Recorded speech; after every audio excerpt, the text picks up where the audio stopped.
नमस्कार मंडळी, आज आपण बनवणार आहोत व्हेज कोल्हापुरी।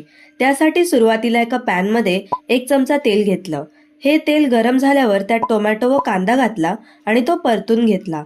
त्यानंतर त्यात लसूण व काजूगर घातले। थंड झाल्यावर हे मिश्रण मिक्सर मध्ये घालून त्याची पेस्ट करून घेतली। आपल्याकडे उपलब्ध असलेल्या भाज्या घालायच्या।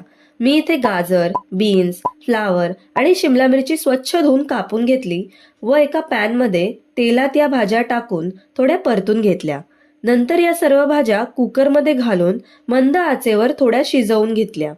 त्यानंतर एका पॅन मध्ये थोडं तूप टाकून त्यात हिंग आणि जिरे घालून चांगलं तडतडल्यावर वाटलेली पेस्ट टाकली व हे मिश्रण फिरवून घेतलं।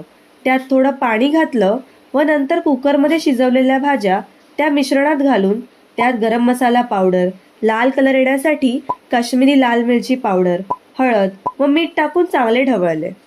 नंतर पनीरच्या तुकड्यांना मीठ व थोडा मसाला लावून अर्धा चमचा तेल टाकून फ्राय केलं व हे पनीरचे तुकडे पॅन मध्ये टाकून ढवळून घेतले आणि अशा प्रकारे आपली व्हेज कोल्हापुरी तयार झाली आहे।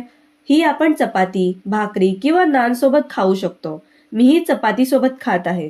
तुम्हाला आमची ही रेसिपी कशी वाटली हे आम्हाला कमेंट सेक्शन मध्ये नक्की सांगा आणि व्हिडिओ आवडला असेल तर लाईक, शेअर आणि सबस्क्राईब करा। धन्यवाद।